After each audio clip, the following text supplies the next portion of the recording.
ilma aad dhashay sabab ha lagaaga dhigo waa laba geeriyood weeye.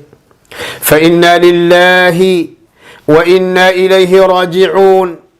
ina lilahi ma akhada walahu ma acطaa wa kullu shayin cindahu biajalin musamman.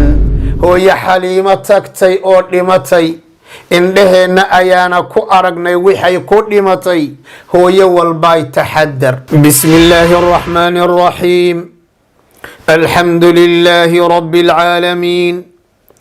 wsali allaahuma wslama wbaaraka cla muxammadin wcla aalihi wصaxaabatihi ajmaciina ama bacd.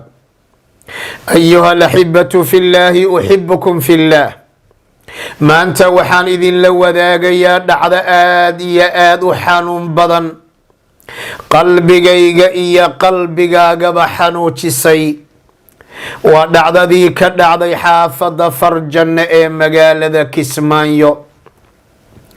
waan awoodi kari waayey mowduucan inaan magac u bixiyo, hase yeeshee kelimaadkan soo socda ayaan jeclahay inaan idinla wadaago.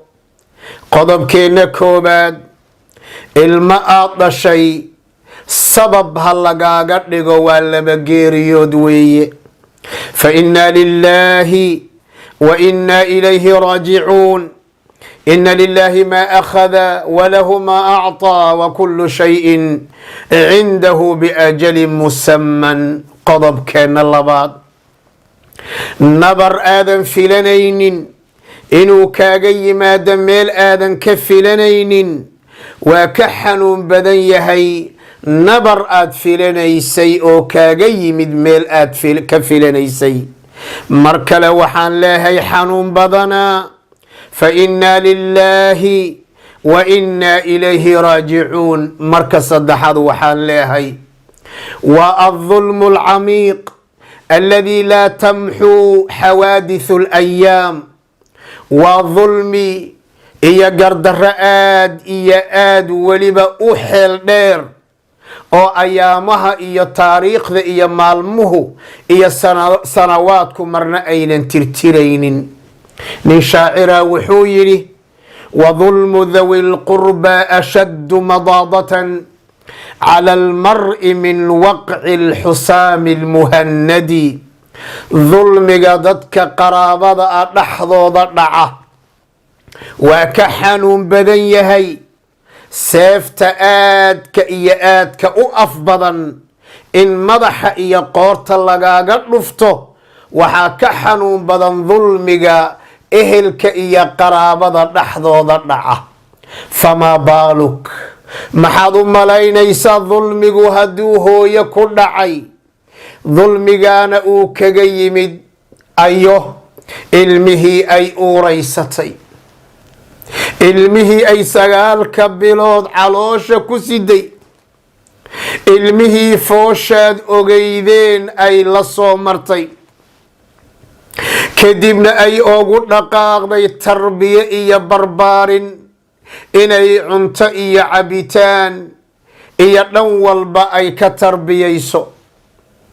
ilmihii ay dejisay guri qurux badan, ilmihii ay kula dadaashay caafimaad noocyadiisa kala duwan, kii ay safarka la gashay iyo dalxiiska, kii ay wax walba u samaysay, ee ay hurdada ooga tagtay, ee asaga dartii ay la oyday, asaga dartii xanuuno sokor iyo dhiikar iyo hurdo la-aan iyo cudurro aan daawadooda la garanaynin asaga sababkiisa oogu dhacay, ilaa ay doontay inay u guuriso oo ilmaha uu dhalay ay indhaheedu ay ku raaxaystaan. maxaad u malaynaysaan qaraabada noocaasa haddii la yidhi way ka xanuun badan tahay? maxaad u malaynaysaan wiil hooyadii qoorta ka jaray oo sidii xoolihii qowracay? mar saddexaad waxaan leeyahay fa inna lilahi wa inna ilayhi raajicuun. ina lilahi ma akhada walahu ma acطaa wa kullu shayin cindahu biajalin musammaa. qodobkeenna kale, waxaan doonayaa inaan dhaho التعزية والدعاء waxaan halkan tacsii oga dirayaa laakiin yaa diraya yaase loo dirayaa waa siday soomaalidu dhihi jirtay waa kaa dhimay oo kugu dhimay talow yaa tacsi loo diraa yaase tacsida aqbalaya oo qaadanaya waxaan leenahay raxmatullaahi calayki ya xaliima allah subxaanahu wa tacaala ayaan kuu weydiinaynaa aniga iyo muslimiinta oo dhan inaad shahiid tahay baan kuu rajaynaynaa oo gacankaa xaq daran baa dulman kugu dishay raxmatullaahi calayk allahuma اغfir laha warxamha wacaafiha wacfu canha wasic mudkhalaha abdilha daaran khayra min daariha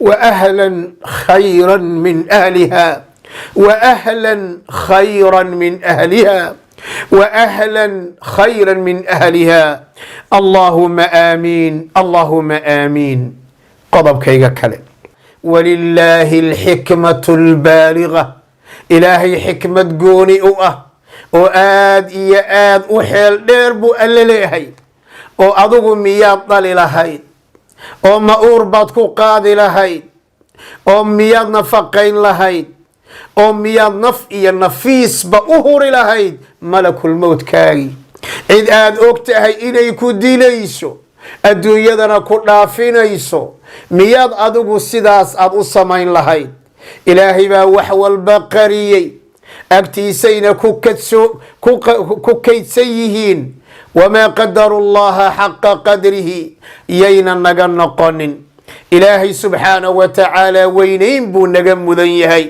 ولله الحكمة البالغة وبالقدر المقدور أيقن فإنه دعامة عقد الدين والدين أفيح قضها يقدر كان رميسنهي آمنا بك ربي وانك رميني ربي وأذيك أيانك رميني waxaanse aaminsannahay inaadan addoommadaada dulmiin ilaahay wuxuu leeyay wama allahu bidallaami lilcabiid ilaahay addoommadiisa ma dulmiyo subxaanahu wa tacaala asagaasa yaqaanaa wax walba xikmadda ku habboon iyo qadarka ku habboon asagaa yaqaana hadday uun innaba suurtagal ii tahay inaan kelimaadkan ku khatimo dardaaranka ah hooyo xaliimo tagtay oo dhimatay indheheenna ayaana ku aragnay waxay ku dhimatay hooyo walbaay taxadar oo haddaad ilmahaaga laba arrimood ku aragto taxadar haddaad aragto ilmahaagi oo mukhadiraad isticmaalaya xashiish isticmaalaya taxadarka khaas inaad taxadar qabtaa lagaa doonayaa inaad taxadartaa lagaa doonayaa ood is ilaaliso haddaad aragto ilmahaagii oo maskaxda xaggeeda loo dhaafay oo aan normal iyo caadi ahayn ayadana taxadar ayaa lagaaga baahan yahay si kastaba ha noqote waxaan reerkaas ay gabadhaa ka baxday aan ilaahay oga baryaynaa inuu qalbigooda u qaboojiyo geeridu kala xanuun badan baan maqli jiray geeridan oo kale waa geeri aad u xanuun badan alla waxaan reerkaa u weydiinayaa in uu qalbigooda qaboojiyo qalbigoodana uu u xiro inahu waliyu dhalika والقادر عليه وصل اللهم وسلم وبارك على محمد وعلى آله وصحابته أجمعين والسلام عليكم ورحمة الله وبركاته.